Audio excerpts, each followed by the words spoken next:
আহক আজি বগৰীৰ মিঠা আচাৰ বনাওঁ। এনেদৰে বগৰী মিঠা আচাৰ বনাই থৈ দিলে বহুত দিনলৈকে খাব পৰা হৈ থাকে। বলক বনাওঁগৈ আৰু আপোনালোকে চাই থাকিব। এয়া মই বগৰীখিনি নিমখত ভৰাই থৈছিলোঁ। যিহেতু মোৰ বগৰীখিনি আধা পকা আৰু আধা কেঁচা আছিলে, সেইবাবে এনেদৰে নিমখত ভৰাই এতিয়া মই ৰ'দত দিম। আপোনালোকৰ যদি কেঁচা বগৰী থাকে তেন্তে এনেদৰে নিমখত ভৰাই থৈ শুকুৱাই দিব, তেতিয়া এনেদৰে মিঠা আচাৰ বনাব পাৰিব। এইখিনি গোটেইখিনি মই উলিয়াই এতিয়া ৰ'দত দি দিম। এই আচাৰটো খাই বহুতেই ভাল লাগে নহয়নে, মিঠা আচাৰটো। এয়া এইখিনি মই ৰ'দাই লৈছোঁ, বেছি ৰ'দত নিদিওঁ, ভালদৰে এয়া শুকালেই এইখিনি। এয়া মই মাজে মাজে ফালি দিছোঁ। মাজে মাজে ফালিলে নিমখ আৰু মছলাখিনি ধুনীয়াকৈ সোমায় আৰু গুড়টো ধুনীয়াকৈ সোমাই যায় ভিতৰত, ভাল লাগে খাই তেতিয়া। বগৰী আচাৰ বুলি ক'লে সকলোৰে জিভালে পানী আহেই নহয়নে।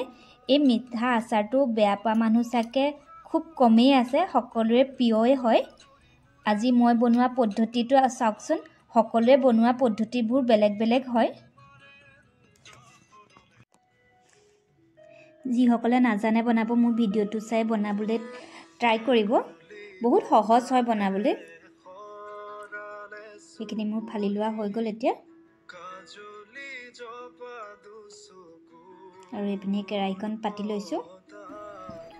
ইয়াত মই গুড়খিনি পগাই ল'ম, তাৰ বাবে দিছোঁ অকণমান পানী দি দিছোঁ। এইখিনি অকণমান উতলাই আহিলত গুড়খিনি দি দিছোঁ। গুড়খিনি এনেদৰে মই কাটি লৈছিলোঁ। একেবাৰে ডাঙৰ ডাঙৰকৈ দিলে গলিবলৈ সময় লাগে, সেইবাবে এনেদৰে গুড়ি কৰি লৈছিলোঁ।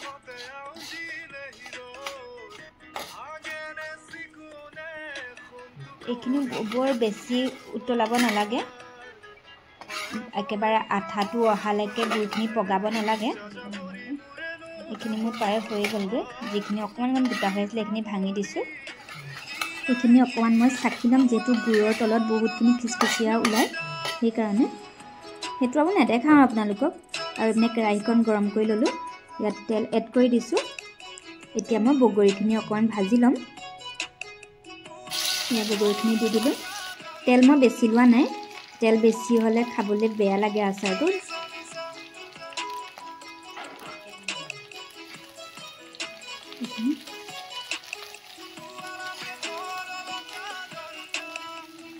তেলত দিয়াৰ লগে লগে অকণমান বগৰীখিনি ফুলি গৈছে।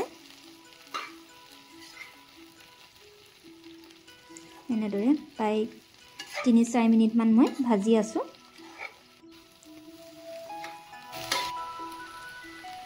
এতিয়া মই ইয়াত মছলা এড কৰি দিম। মছলা এড কৰিছোঁ আৰু এয়া দিছোঁ মই ঘৰতে তৈয়াৰ কৰা মছলা দিছোঁ।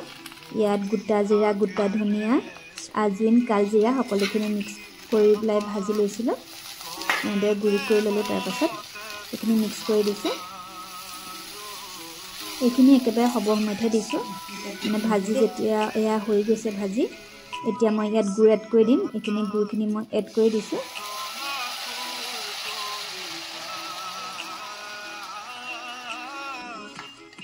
গুড়খিনি ভালদৰে মিক্স কৰি দিছোঁ। এই আচাৰটো খাবলৈ বহুতেই ভাল লাগে। যিসকলে বনাব নাজানে ট্ৰাই কৰিবচোন।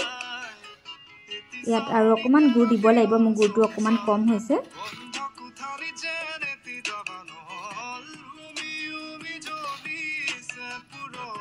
ইয়াত মই গুড় এড কৰি দিলোঁ।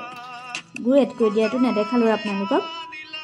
আৰু মই ভিনেগাৰো 2 চামুচ এড কৰি দিছিলোঁ, সেইটো আপোনালোকক দেখাব পাহৰি থাকিলোঁ। চব দেখাই থাকিলে আপোনালোকেও ব'ৰ হয়, সেইবাবে যিখিনি মানে মূল কথাখিনিহে দেখাইছোঁ। এয়া মোৰ হৈ গ'ল। এইখিনি অকণ ভাঙি দিছোঁ।